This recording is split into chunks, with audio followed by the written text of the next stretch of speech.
PGO, Partenariat pour un gouvernement ouvert, est une initiative internationale lancée en septembre 2011. Elle vise à renforcer la qualité de la gouvernance. Et dans l'optique de l'élaboration des plans d'action nationaux, le PGO rencontre les populations. À Bounois, autorités administratives, politiques, sociétés civiles sont invités à faire des propositions. Le GP, en tout cas, je vous encourage, continuez de sorte à ce que vos actions rejaillissent sur la population. Le directeur régional du commerce, de l'industrie et des PME du Sud Comoé mesure la portée de ce programme. Ici à Bounois, on n'a que des forces vives. À Bounois, on a une population qui travaille, une population qui s'implique dans tout. À Bounois, on a une terre qui est propice à toutes les cultures. À Bounois, on a une zone industrielle, quoique étant une petite sous-préfecture. Donc pour nous, Bounois, dans le Sud Comoé, c'est une référence. Le GP vise la bonne gouvernance et pour une meilleure gouvernance, il faut qu'on implique les populations. Parce que ce qui est fait par l'État est adressé aux populations, est fait pour les populations. Donc il faut que ces populations-là puissent participer à cette gouvernance-là pour qu'elles puissent voir de plus près comment est-ce que l'État utilise les ressources publiques. Les participants ont mené la réflexion autour de 10 engagements, au nombre desquels la lutte contre la corruption et l'accès à l'information. C'est en octobre 2015 que la Côte d'Ivoire a adhéré à ce programme. Une ambulance médicalisée flambant neuve pour le centre de santé de Nzouessi à Yamoussoukro. Le don est de Souleymane Diarra-Souba, ministre du Commerce, de l'Industrie et de la Promotion des PME. Désormais, l'évacuation des patients de ce centre de santé vers d'autres structures sanitaires plus adaptées se fera dans de bonnes conditions. De quoi réjouir les populations et les responsables de la santé. Donner une ambulance à une localité, à une population, c'est donner la vie à cette population. Et je voudrais à travers lui remercier le président de la République pour tout ce qu'il fait pour le peuple ivoirien et singulièrement pour Yamoussoukro. Nous, personnels de santé, nous avons compris le message. Nous allons bien utiliser l'ambulance. Et vous l'avez vu à Lobakro, vous l'avez vu à Séman. Ces ambulances sont encore fonctionnelles parce qu'on a compris qu'il faut travailler pour la population. On ne va pas se promener avec les ambulances pour aller au marché, comme pour transporter les bois. Ne vous en faites pas, on sera très vigilants. Donner pour le mieux-être des populations. Souleymane Diarra-Souba se dit en phase avec la vision du président de la République, Alassane Ouattara. Le don de cette ambulance par le chef de l'État, son Excellence M. Alassane Ouattara, pour équiper le centre de santé urbain de Nzouessi, fait partie des actions sociales. Le chef de l'État a pris les dispositions pour équiper l'ensemble des centres de santé de Côte d'Ivoire. C'est dans ce cadre que le centre de santé urbain de Nzouessi vient de bénéficier de cette ambulance. Et nous nous en félicitons parce que c'était une forte doléance des populations de Nzouessi. Je pense qu'au nom des populations, de remercier le président Alassane Ouattara, de remercier également le Premier ministre Patrick Kachi pour toute cette attention constante pour les populations de Yamoussoukro. Le donateur Souleymane Diarra-Souba n'est pas à son premier don d'ambulance médicalisée à Yamoussoukro. Des villages comme Lobakro, Séman, pour ne citer que ceux-là, ont déjà bénéficié de sa générosité.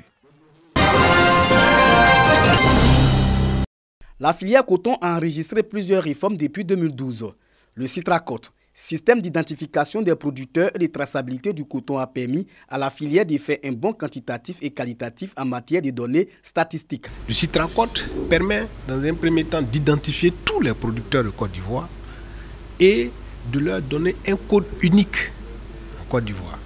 Et cette identification permet d'avoir une statistique fiable de la filière. Toutes ces statistiques analysées nous permettent d'avoir des informations macro et de prendre des décisions de développement ou de relance durable de la filière. Après 10 ans d'activité, les acteurs de ces systèmes novateurs se sont retrouvés à Bouaki pour dresser le bilan et dégager des perspectives. De manière concrète, le Citracot a permis de trouver des solutions au cas de rendement bas et des producteurs sans production. Quand le Citracot venait, vraiment il y avait le désordre dans la filière. Et grâce au Citracot, il a pu régler tous les litiges qui étaient dans la filière. Et aujourd'hui, nous n'avons pas de problème dans la filière coton. Le Citracot, dans ses débuts, a permis de réduire donc, les fraudes sur la production cotonnière, les pertes de production, non seulement entre les sociétés cotonnières, mais entre la Côte d'Ivoire et les pays frontaliers. L'atelier de Bouaké a aussi permis aux participants de travailler sur le bilan de la campagne cotonnière 2021-2022. La filière coton a enregistré pour la campagne dernière 131 515 producteurs pour 475 684 hectares emblavés pour une production de 539 597 tonnes et un rendement moyen de 1134 kg à l'hectare. De ce poids, on note un montant de plus de 800 millions de francs CFA reversés aux producteurs. Quel apport des élèves et étudiants musulmans dans l'éradication de l'incivisme, de la délinquance en milieu scolaire? Tel est le thème du séminaire national tenu au lycée classique de Bouaké. Une activité de l'association des élèves et étudiants musulmans de Côte d'Ivoire, AMC. Il s'est agi pour l'AMC d'apporter sa contribution aux efforts du gouvernement dans l'éducation de la jeunesse, à l'effort d'endiguer les fléaux qui minent la société. Des fléaux tels que l'incivisme, l'immigration clandestine, les crimes rituels, le phénomène d'enfants en conflit avec la loi. L'objectif, en tout cas, c'est d'aider l'État de Côte d'Ivoire à lutter contre tous ces vices qui minent notre société aujourd'hui. Au sortir du séminaire, nous avons un test de sortie qui va nous permettre de voir réellement si ces participants ont assimilé quelque chose. Présent à cette rencontre, Cheikh Aïma Ousmane Diakité, président du COSIM, exhorte les jeunes au respect des fondements de l'islam. Le guide religieux invite les adolescents à tourner le dos à la tricherie et à la corruption. Ce que je voudrais demander à nos enfants, c'est de prendre le prophète Mohammed sallallahu alayhi wa sallam comme modèle identificatoire.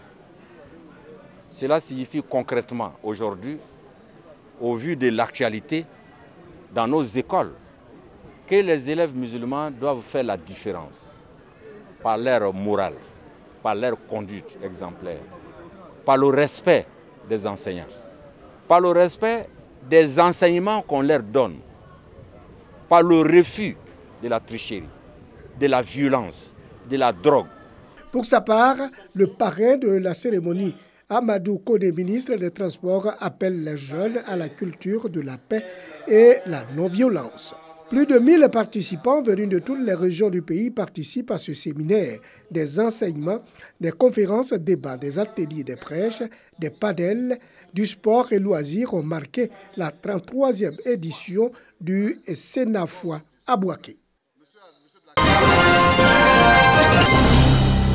Cette rencontre culturelle a rassemblé autorités préfectorales, chefs traditionnels, cadres, jeunes et femmes ressortissants du canton d'Yeko. Ils se sont tous retrouvés dans le village d'Abatoulié pour le volet touristique du Djaka Festival. À la clé, la valorisation des valeurs socio-culturelles.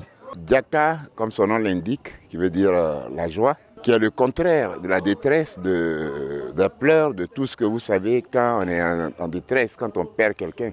Donc c'est véritablement le revers de la médaille. Nous proposer Djaka était vraiment une opportunité, une occasion de se réjouir un peu, d'oublier les soucis et de se sentir vivre. Au nom des sites touristiques d'Abatoulié, la forêt sacrée du Mongbo et la mythique source d'eau Bolowé. Un véritable parcours pour les visiteurs.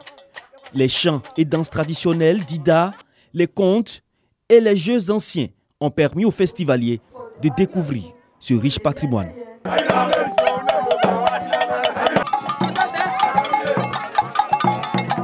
Nous sommes un peuple dont la culture assimile vite les autres cultures. Nous apprendre à nos enfants de parler d'Ida Godje.